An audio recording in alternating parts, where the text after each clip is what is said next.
Rachel stood frozen in the doorway, her hands trembling as she stared at the small figure sitting calmly on the couch. Ella looked up at her with those same green eyes that had once made Rachel feel like an outsider in her own home. But now those eyes held something different. Not anger. Not fear. Something far more terrifying. Forgiveness. "I forgive you, Rachel," Ella said quietly, her voice steady despite being only 10 years old. Rachel's chest tightened. She wanted to speak, to explain, to defend herself. But the words died in her throat.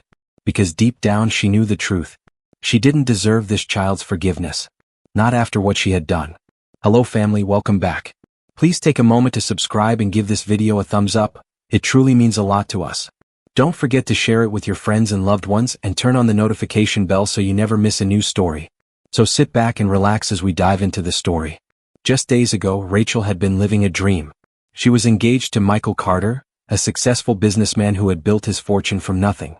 He was kind, generous, and devoted to his daughter Ella. But Rachel had wanted more than just Michael's love. She wanted his full attention. And Ella had been in the way. So Rachel had done the unthinkable. She had bullied a child. She had mocked her, belittled her, and made her feel worthless in her own home. She thought she had been careful. She thought no one would ever know. But Michael had found out. And when he did, everything came crashing down. Now, as Rachel packed her belongings in the guest room, she could barely recognize herself in the mirror. Her reflection showed a woman who had lost everything, not because of bad luck, but because of her own cruelty. She zipped up her suitcase and sat on the edge of the bed, staring at the floor. The house was silent except for the distant hum of the refrigerator downstairs. Rachel had always believed she was a good person. She had convinced herself that her actions were justified, that Ella was spoiled and needed to be taught a lesson. But Ella's words had shattered that illusion. The child she had tormented had shown her more grace than she had ever shown anyone. Rachel closed her eyes and took a deep breath. For the first time in her life, she felt the full weight of her shame. A soft knock on the door made her jump. "Rachel?" Michael's voice was calm but firm. "We need to talk." Rachel's heart raced. She had been dreading this moment. She stood up slowly and opened the door. Michael stood in the hallway, his arms crossed. His face was unreadable, but his eyes were tired. "Can I come in?" he asked. Rachel nodded and stepped aside. Michael walked into the room and looked around at the packed bags. He didn't sit down. Instead, he leaned against the wall and studied her carefully. "I'm leaving tomorrow morning," Rachel said quickly before he could speak. "I know I don't deserve to stay here any longer." Michael nodded slowly. "You're right. You don't." The words hit her like a punch to the stomach. But she knew he was right. "Why did you do it, Rachel?" Michael asked, his voice breaking slightly. "Why did you hurt my daughter?" Rachel opened her mouth to answer, but no words came out. How could she explain something she didn't even understand herself? Rachel's hands shook as she tried to find the right words. Michael deserved an answer. Ella deserved an answer. But the truth was ugly and shameful. "I don't know," she whispered finally, her voice barely audible. I thought she was taking you away from me." Michael's jaw tightened. He pushed himself off the wall and took a step closer. "She's a child, Rachel. My child. She wasn't taking anything from you." Rachel felt tears burning in her eyes, but she forced them back. She didn't deserve to cry. Not now. Not after everything. "I know that now," she said, her voice cracking. "I know how wrong I was. I was jealous and selfish and—" "You were cruel," Michael interrupted, his voice cold. "You made my daughter feel unsafe in her own home. Do you understand what that means?"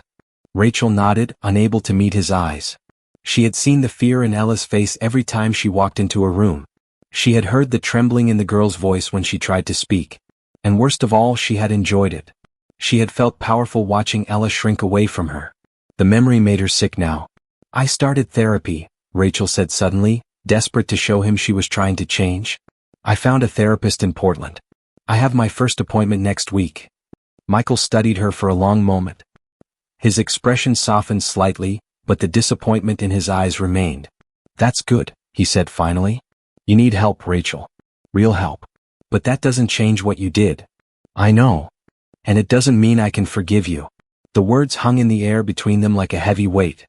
Rachel had known this was coming, but hearing it still felt like a knife to the chest. "I understand," she whispered. Michael walked to the window and stared out at the dark street below. The silence stretched between them, thick and uncomfortable. "I loved you," he said quietly, his back still turned. "I really did." I thought we were building a future together. We were, Rachel said, her voice desperate. We can still. No. Michael turned to face her, and his expression was final. We can't. You hurt my daughter, Rachel. You terrorized her. That's not something I can look past. Rachel felt her last hope crumble. She had known it was coming, but part of her had still believed he might give her another chance. I wish you well, Michael continued, his voice softer now. I hope therapy helps you. I hope you figure out why you did this and become a better person. He paused, his eyes meeting hers one last time. But you can't be part of our lives anymore. Rachel nodded slowly, tears finally spilling down her cheeks. I'm sorry, she whispered. I'm so sorry. Michael didn't respond. He simply turned and walked out of the room, closing the door quietly behind him. Rachel collapsed onto the bed, her whole body shaking with sobs. She had lost everything. And it was entirely her fault. Hours passed before she finally cried herself to sleep. When would the pain stop? Rachel woke up before dawn, her eyes swollen and her throat raw. The house was still dark and silent. She sat up slowly and looked at her packed suitcase by the door. This was it. Her last morning in this house. Her last morning as part of Michael's life. She stood up and walked to the small desk in the corner. She pulled out a piece of paper and a pen, her hands still trembling. For a long time she just stared at the blank page. What could she possibly say? What words could capture the depth of her regret? Finally she began to write. Dear Ella, the letter started. I know you will never read this. I know I don't deserve your time or your thoughts. But I need to write this anyway. The words poured out of her like water from a broken dam. She confessed everything. Every cruel word she had spoken. Every time she had made Ella feel small and worthless. She wrote about her own childhood, about growing up with a mother who never thought she was good enough. About learning to hurt others before they could hurt her. But she didn't make excuses. She made that clear. Nothing I went through justifies what I did to you, she wrote. You are innocent. You are kind. You are everything I should have protected, not destroyed. She finished the letter with a promise. A vow to change. To become someone worthy of the forgiveness Ella had already given her. When she was done, she folded the letter carefully and tucked it into her journal. She would never send it. But writing it had felt necessary, like lancing a wound. Rachel took a shower and dressed in simple clothes. She moved quietly through the house, not wanting to wake anyone. But as she carried her suitcase down the stairs, she heard a soft voice behind her. Rachel?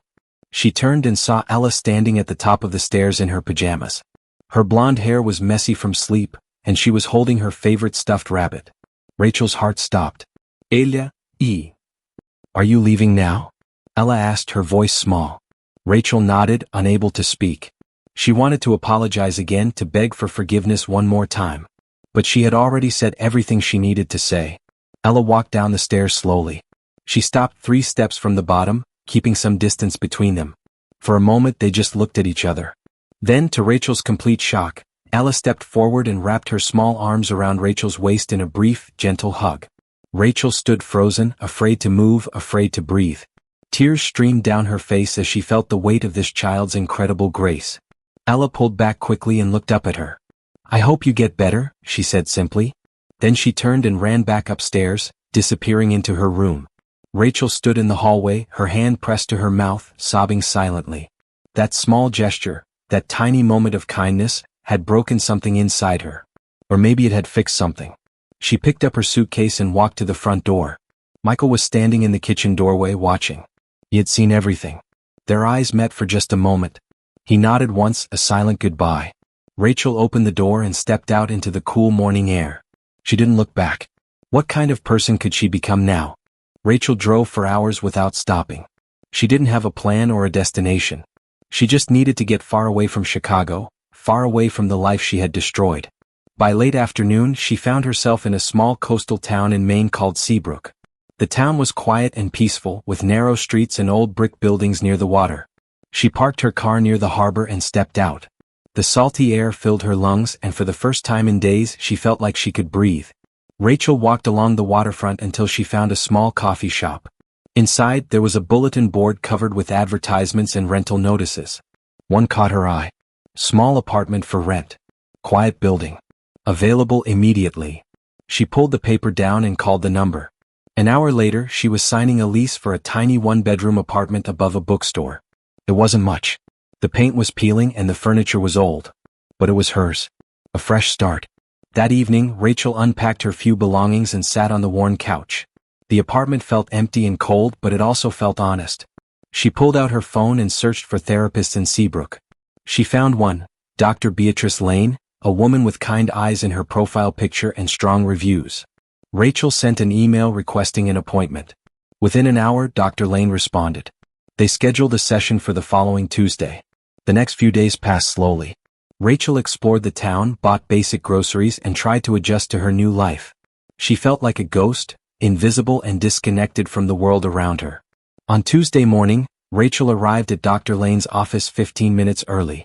The waiting room was painted a soft blue, with comfortable chairs and plants in every corner. When Dr. Lane opened the door, Rachel's first thought was that she looked exactly like her picture. Warm, professional, and somehow safe. "Rachel?" Dr. Lane smiled gently. "Come on in." Rachel followed her into a cozy office. She sat in a leather chair across from the therapist and folded her hands in her lap. "So," Dr. Lane began, settling into her own chair with a notepad. "What brings you here today?" Rachel took a deep breath. This was the moment she had been dreading. The moment she would have to speak the truth out loud. "I hurt someone," she said quietly. "A child. And I need to understand why." Dr. Lane didn't flinch or look shocked. She simply nodded and leaned forward slightly. "Tell me what happened." And so Rachel did. She told the whole story, meeting Michael, resenting Ella, the cruel words, the humiliation, the discovery, the confrontation. She told Dr. Lane about Ella's forgiveness and the hug that had shattered her heart. Dr. Lane listened without interruption, taking occasional notes. When Rachel finished, the therapist was quiet for a moment. "That took a lot of courage to share," Dr. Lane said finally. "And I can see that you're genuinely remorseful." Rachel nodded, wiping her eyes. "I don't understand how I became that person. I don't understand what's wrong with me." "Nothing is wrong with you," Dr. Lane said gently. "But something happened to you. And we're going to figure out what that was." Over the next hour, Dr. Lane asked careful questions about Rachel's childhood, her parents, her relationships. Slowly, painfully, a picture began to emerge. Rachel's mother had been cold and critical. Nothing Rachel did was ever good enough. Every mistake was punished, every achievement ignored. Rachel had learned early that love had to be earned. And if you couldn't earn it, you could at least control who got it. "You saw Ella as a threat," Dr. Lane explained. "Not because she was actually taking Michael away from you, but because she reminded you of everything you never had, unconditional love." Rachel felt the truth of those words sink deep into her chest. "So what do I do now?" she whispered.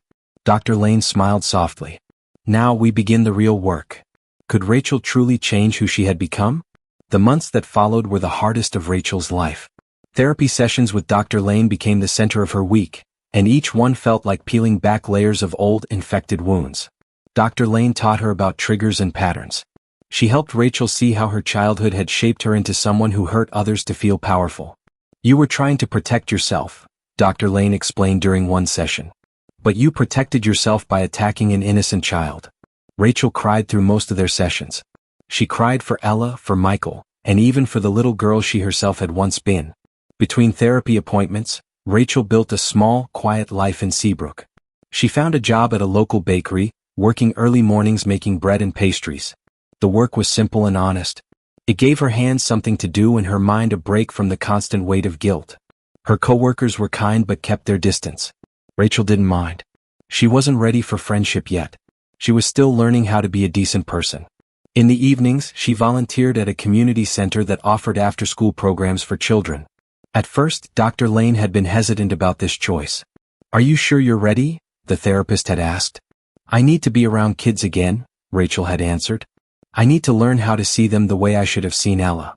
So 3 nights a week, Rachel helped children with homework, supervised art projects, and listened to their stories. She was careful, always making sure another adult was present. The children were loud and messy and full of energy. And slowly, Rachel began to see them as people. Not threats, not obstacles, but real human beings with feelings and dreams. One evening, a little girl named Lily spilled paint all over Rachel's shirt. The girl's eyes went wide with fear, expecting anger. But Rachel just smiled. "It's okay, Lily. Accidents happen. Let's clean it up together." The relief on Lily's face was immediate. And in that moment, Rachel felt something shift inside her. This was what she should have done with Ella. This was how an adult should treat a child. Dr. Lane called these moments practice. Learning empathy was like learning a new language. It took time and repetition. Rachel also started practicing mindfulness, something Dr. Lane had suggested.